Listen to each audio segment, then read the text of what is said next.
BNP স্বাধীনতার দল, স্বাধীনতার ঘোষকের দল। বিএনপি দেশনেত্রী বেগম খালেদা জিয়ার যে আন্দোলন সংগ্রামের গণতন্ত্রের দল, গণতন্ত্রকে বিশ্বাস করে, গণতন্ত্রে বিশ্বাস করে। বিএনপি ফ্যাসিস্ট খুনি হাসিনা মুক্ত বাংলাদেশ তৈরি করতে তারেক রহমানের নেতৃত্বে আপসীনভাবে বাংলাদেশের জনগণ আন্দোলনের দল। অতএব এই দলকে কেউ কোনোদিন ধ্বংস করতে পারবে না। 17 বছরে 11 বার জেলে গেছি, 11 মিনিটের জন্য কি অন্যদিকে চিন্তা করছি? আপনারা করছেন? এমন কেউ বাকি নেই এখানে যে মামলা খান নাই আপনারা, এমন কেউ বাকি নেই যে জেল খাটেন নাই আপনারা, আছেন তো আপনারা ইনশাল্লাহ। অতএব ফিনিক্স পাখির মতো বিএনপি আছে, বিএনপি থাকবে, বিএনপি এগিয়ে যাবে ইনশাল্লাহ আল্লাহর রহমতে। বিএনপিকে কেউ ধ্বংস করতে পারবে না। তাই সর্বশেষ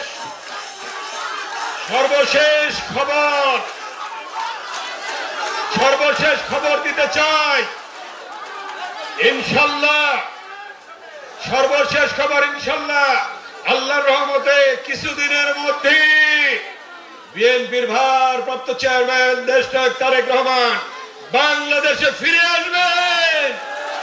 এই কেরানীগঞ্জ থেকে লক্ষ লক্ষ মানুষ সেদিন এয়ারপোর্টে যাবে, লক্ষ লক্ষ মানুষ তাকে সম্বর্ধনা জানাবে, লক্ষ লক্ষ মানুষ তাকে স্বাগত জানাবে এবং সেটা দেখবেন ঢাকা শহর হবে জনগণের শহর, ঢাকা শহর হবে খালেদা জিয়া শহর, ঢাকা শহর হবে তারেক রহমানের শহর। এই কেরানীগঞ্জ হবে খালেদা জিয়ার কেরানীগঞ্জ, এই কেরানীগঞ্জ হবে তারেক রহমানের কেরানীগঞ্জ, এই কেরানীগঞ্জ হবে ব্যারিস্টার রবির কেরানীগঞ্জ, এই কেরানীগঞ্জ হবে আপনাদের বিএনপির কেরানীগঞ্জ, অঙ্গ সংগঠনের কেরানীগঞ্জ, জনগণের কেরানীগঞ্জ, কেরানীগঞ্জের জনগণের কেরানীগঞ্জ হবে ইনশাআল্লাহ।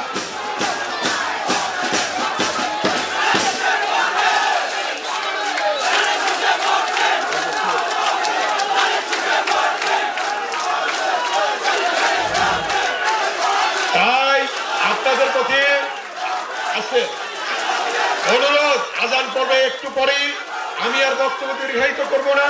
আজকে এই সোনাকান্দা স্কুলের কাজ শহীদ রাষ্ট্রপতি জিয়াউর রহমানের নাম যে পরিবর্তন করছে সেটা আবার ঠিক হয়ে যাবে ইনশাল্লাহ এবং এই কাজ চলতে থাকবে। আমার প্রিয় ছাত্রছাত্রীরা, তোমরা বিল্ডিং এ পড়বে, স্কুল হয়ে গেলে ফ্যানের ব্যবস্থা করা হবে, রাস্তার ব্যবস্থা করা হয়েছে, সবকিছু বিএনপি করেছে। অতএব বিএনপি করবে, ছাত্রছাত্রীদের করবে এবং এই দেশের জন্য করবে, এই এলাকার জন্য করবে।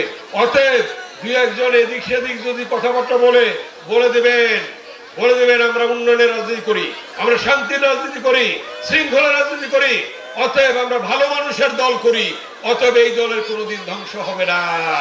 এই দল আমরা করি, আমরা করব, আমরা সামনে এগিয়ে যাব ইনশাল্লাহ। ঠিক আছে? এই কেরানীগঞ্জ হবে সন্ত্রাস মুক্ত। 91 সালে আমার স্লোগান ছিল সন্ত্রাস মুক্ত কেরানীগঞ্জ চাই। এই জন্য উন্নয়ন হয়েছে।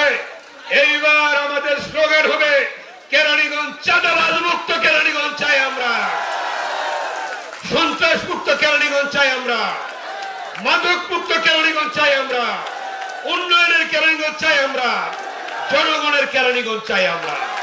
এই কথা বলে সকলকে ধন্যবাদ জানিয়ে এবং এখন মাগরিবের বিরতি হবে।